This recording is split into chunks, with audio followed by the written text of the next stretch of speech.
जब श्री कृष्ण के इशारे पर टूटी दुर्योधन की जांघ, हुई सत्य की जीत।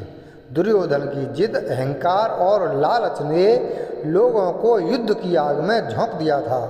इसलिए दुर्योधन को महाभारत का खलनायक कहा जाता है। महाभारत की कथा में ऐसा प्रसंग भी आया है कि दुर्योधन ने काम पीड़ित होकर कुंवारी कन्याओं का अपहरण किया था। धृतकीड़ा में पांडवों के हार जाने पर जब दुर्योधन भरी सभा में द्रौपदी का अपमान कर रहा था, तब गांधारी ने भी इसका विरोध किया था। फिर भी दुर्योधन नहीं माना था। यह आचरण धर्म विरुद्ध ही तो था। जब दुर्योधन को लगा कि अब तो युद्ध होने वाला है, तो वह महाभारत युद्ध के अंतिम समय में अपनी माता के समक्ष नग्न खड़ा होने के लिए भी तैयार हो गया। महाभारत में दुर्योधन के अनाचार और अत्याचार के किस्से भरे पड़े हैं। पांडवों को बिना किसी अपराध के उसने ही तो जलाकर मारने की योजना को मंजूरी दी थी। ऐसा ही एक किस्सा है दुर्योधन के अहंकार का। एक बार महर्षि मैत्रेय हस्तिनापुर पधारे। विश्राम के बाद धृतराष्ट्र ने पूछा, भगवान, वन में पांचों पांडव कुशल पूर्वक तो है ना? महर्षि ने कहा, वे कुशल हैं, लेकिन मैंने सुना कि तुम्हारे पुत्रों ने पांडवों को जुए में धोखे से हराकर वन भेज दिया। ऐसा कहकर पीछे मुड़ते हुए उन्होंने दुर्योधन से कहा, तुम जानते हो पांडव कितने वीर और शक्तिशाली हैं। महर्षि की बात सुनकर दुर्योधन ने क्रोध में अपनी जांघ पर हाथ से ताल ठोक दी। दुर्योधन की इस उद्दंडता को देखकर महर्षि को क्रोध आ गया और उन्होंने कहा, तू मेरा तिरस्कार करता है, मेरी बात शांतिपूर्वक सुन नहीं सकता। जा उद्दंडी, जिस जंघा पर तू ताल ठोक रहा है, उस जंघा को भीम अपनी गदा से तोड़ देगा। बस यही श्राप दुर्योधन को ले डूबा। भीम ने दुर्योधन की जंघा उतार दी थी। वह खून से लथपथ होकर रणभूमि पर गिरा हुआ था। बस कुछ ही समय में दम तोड़ने वाला था, लेकिन भूमि पर गिरे हुए ही उसने श्री कृष्ण की ओर देखते हुए अपने हाथ की 3 उंगलियों को बार बार उठाकर कुछ बताने का प्रयास किया। पीड़ा के कारण उसके मुंह से आवाज धीमी धीमी ही निकल रही थी।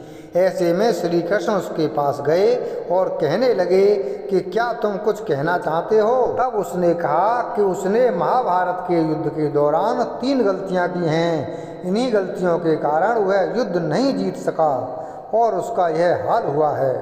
यदि वह पहले ही इन गलतियों को पहचान लेता तो आज जीत का ताज उसके सिर होता। श्री कृष्ण ने सहजता से दुर्योधन से उसकी उन 3 उंगलियों के बारे में पूछा तो उसने बताया, पहली गलती यह थी कि उसने स्वयं नारायण के स्थान पर उनकी नारायणी सेना को चुना। यदि नारायण युद्ध में कौरवों के पक्ष में होते तो आज परिणाम कुछ और ही होता।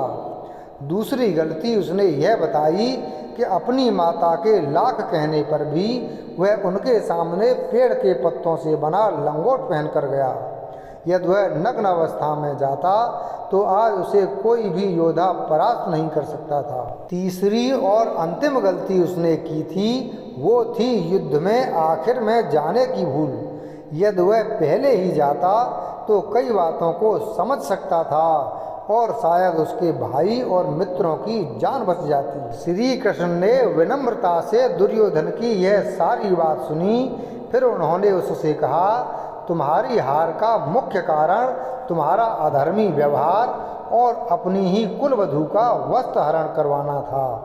तुमने स्वयं अपने कर्मों से अपना भाग्य लिखा। श्री कृष्ण के कहने का तात्पर्य यह था कि तुम अपनी इन 3 गलतियों के कारण नहीं हारे, बल्कि तुम अधर्मी हो इसलिए हारे। यह सुनकर दुर्योधन को अपनी गलती का एहसास हो गया। अब आइए जानते हैं दुर्योधन के बारे में। महाभारत युद्ध के पीछे की सबसे बड़ी वजह दुर्योधन को माना जाता है।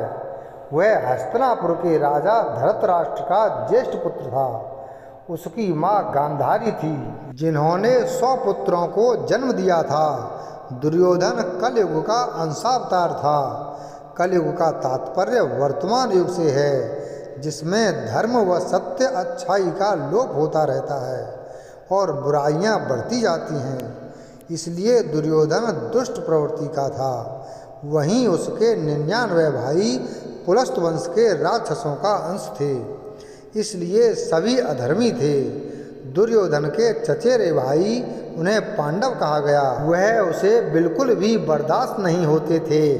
पांडव राजा धृतराष्ट्र के छोटे भाई पांडु की संतान थे। धृतराष्ट्र बचपन से अंधे थे, तो राजा पांडु को बनाया गया था। कुछ वर्षों बाद पांडु ने खुद संन्यास ले लिया था और वह अपने बड़े भाई धृतराष्ट्र को राजा बना गए थे। पांडु की 2 पत्नियां थीं, एक कुंती और दूसरी माद्री। ये दोनों पत्नियां भी राजपाट त्याग कर पति पांडु के साथ वन में रह रही थीं।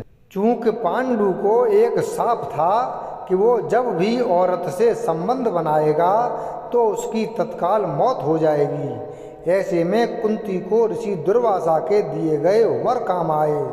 उन वरों से ही 5 पुत्र हुए। उनके नाम थे युधिष्ठिर, भीम, अर्जुन, नकुल और सहदेव।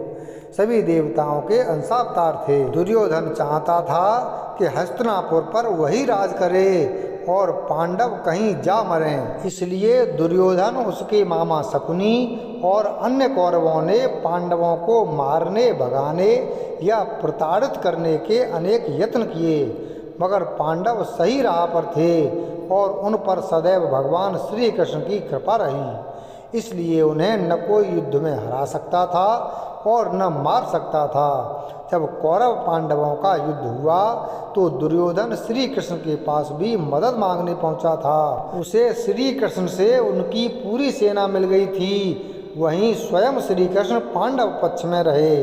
वीडियो अगर पसंद आया हो तो वीडियो को लाइक करें, चैनल को सब्सक्राइब करें और बेल आइकन प्रेस करें। धन्यवाद।